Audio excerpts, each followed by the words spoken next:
Hi, I'm Ray Gordon. Welcome to my YouTube channel. This is Ray Charles Gordon. Ray plays chess. Ray also happens to be the author of such fine literary works as Outfoxing the Foxes, 1998, and 29 Reasons Not to Be a Nice Guy, 1999, which, don't you know, apparently helped to orchestrate the MGTOW movement. In addition, Ray Gordon is the founder of the Internet Pickup Artist movement. But that's not everything. Ray is also apparently someone with Asperger's syndrome, and in this video he claims that Aspies, as he refers to them, are actually humans, who have, quote, mutuated into a superior species, much the way wolves evolved into dogs, or apes into humans. Jackpot. An Aspie is actually a genetically superior version of a human. Any sociopathic behavior will eventually result in things like sterilization. The more Aspies who populate the planet, the more they are going to grow very sick and tired of paying for the stupidity of the people who don't evolve.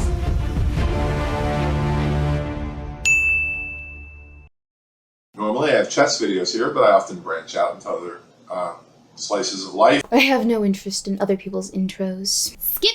Here I'm going to make a very brief video and I'm going to posit a pet theory. It was not, in fact, a very brief video. That, my friends, is why you were getting a multi-part series on just this video alone.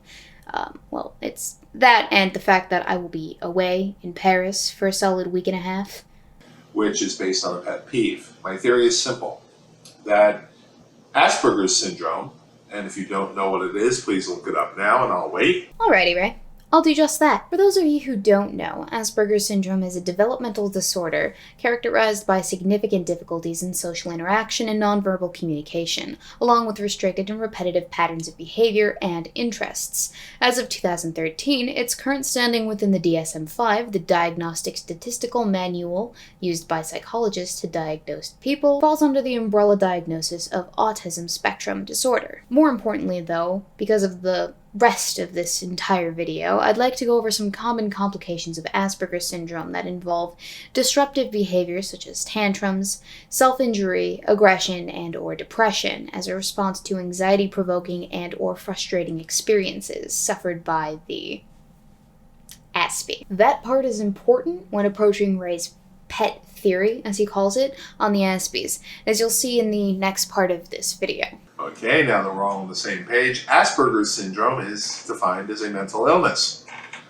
I have a problem with that because if you examine the characteristics of an Aspie, as they are affectionately called by others, the Aspie is basically someone who cannot detect social cues, cannot detect lying, doesn't lie to others, and isn't violent, and generally isn't stupid. So according to Ray, an Aspie is someone who cannot detect social cues, cannot detect lying, does not lie, isn't violent, and generally isn't stupid, which are interesting claims to make. And while he is correct concerning specifically an Aspie's inability to detect social cues, their inability to identify when someone is lying to them, and generally not being stupid, Aspies aren't inherently dumb, but that doesn't make them inherently that much smarter than everyone else either. He is, however, incorrect regarding the other two aspects of his claim on what an Aspie is, that being the inability for an Aspie to lie and the inherent non-violence of an Aspie. To start off, the claim that Aspies cannot lie is in itself a falsity, as Lee et al. 2012 shows us,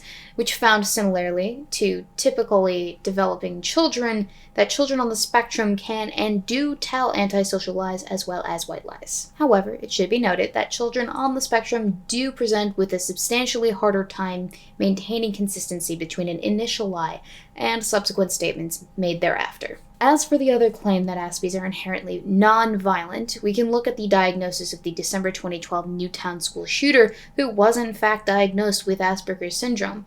Further, there has been research that denotes an overrepresentation of Aspies within forensic criminal settings, so right off the bat, we do not have an accurate statement, Ray. Sorry. I mean, it certainly could be true that you don't lie, that you are non-violent, and all the rest, but that's not unilateral across the board for people who present with Asperger's syndrome. I'll state outright, however, the fact that there was someone who was a school shooter diagnosed with Asperger's, the fact that they are overrepresented in forensic criminal settings does not, and I will repeat this, does not mean that being on the spectrum is a direct link to violence.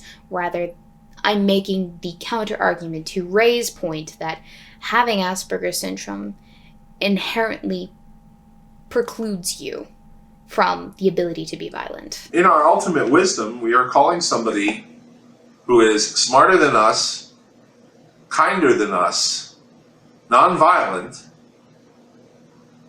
and basically a good person, mentally ill because they can't function in a world of wolves. Well, I'll get to that in a second, but wolves meaning not dogs, as in not evolved. And therein lies the analogy that Ray has alluded to in his description of this video, that Aspies are to dogs in the friendly, domestic, mostly non-aggressive behavior that we associate with a dog, as average humans are to wolves, the more feral and aggressive version of a dog. This analogy is one that comes up repeatedly. Which goes back to my theory that an Aspie is actually a genetically superior version of a human, the way a dog is a genetically superior version of a wolf. Now, the very hilarious thing about this is that he went back and edited the text graphics right next to each other first regarding the dog-wolf analogy, claiming that they have the, quote, same DNA, as you can see on the screen here, and then immediately after that throws up the graphic wherein Aspies are genetically superior, end quote. That's not how this works at all, Ray. One cannot have, quote, the same DNA, and simultaneously be genetically superior to that which it is genetically the same to. I mean, you went back and you edited this stuff, right? And then you add the text graphics. It's right next to itself. On a separate note, I have just one question, and that is, what is your definition, right, of genetic superiority? Usually when you hear that, it relates to scientific racism. But in this case, I don't think that's what Ray actually means, so I'm gonna need a definition. And that the problems Aspies have is that they listen to wolves. They live by the rules of the wolves, who think everybody is a wolf, so that's, I guess, why they run the world as wolves. Side note, for those of you who are of age, if you would like to play the drinking game that follows along with this series at home, you may do so by taking a sip of your drink every time Ray says the words wolf, Aspie, and or alpha. The wolf does not understand the dog. To the wolf, the human is just this creature. To the dog, the human is somebody who made it so that they don't have to hunt. They also made sure to look cute. A dog looks like a wolf pup for its entire life. If there is one thing that I am so very good at, it is deconstructing the things that other people say, namely their jokes, but it also happens that I'm very good at doing their analogies too. So let us begin. Look at all these adorable little domesticated dogs with their cute-ass puppy faces, why don't you? Look at them! Look at them, you fools! You wolves! You absolutely unevolved apes! Are you not convinced yet of your genetic inferiority? The dog figured out the human kisses up to the human isn't violent, and humans started shooting the wolves for the dogs. The analogy for men is different because we don't have a superior species, so we turn to the government to play the role of the human to shoot the wolves, meaning we lock up violent people, we have laws against fraud, but it's all artificial. Eventually the DNA will evolve to where humans are nonviolent, or a certain species of human is nonviolent. Are we just going to ignore Buddhists then? That entire movement of hippies from the 70s, I think, right? Is that what's going on here?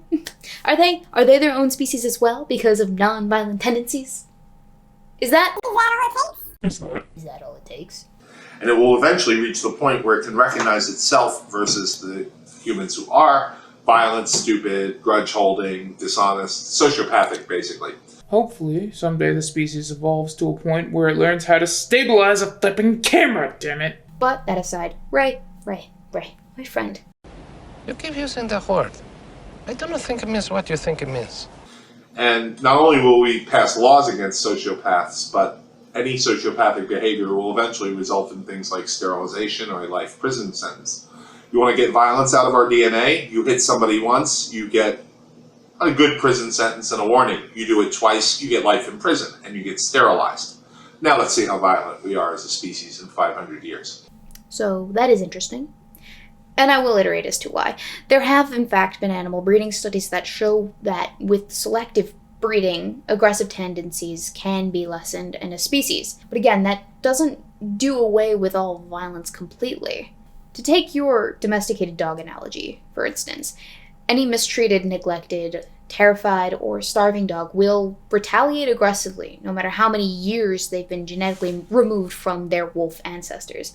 I mean, have you met Chihuahuas? They're about as far removed as you can get from wolves, and those things are terrifying. Apes evolved into humans, but not all of them did. Some of them remained apes. Loud, stupid, and violent. The humans, of course, evolved. We were smarter.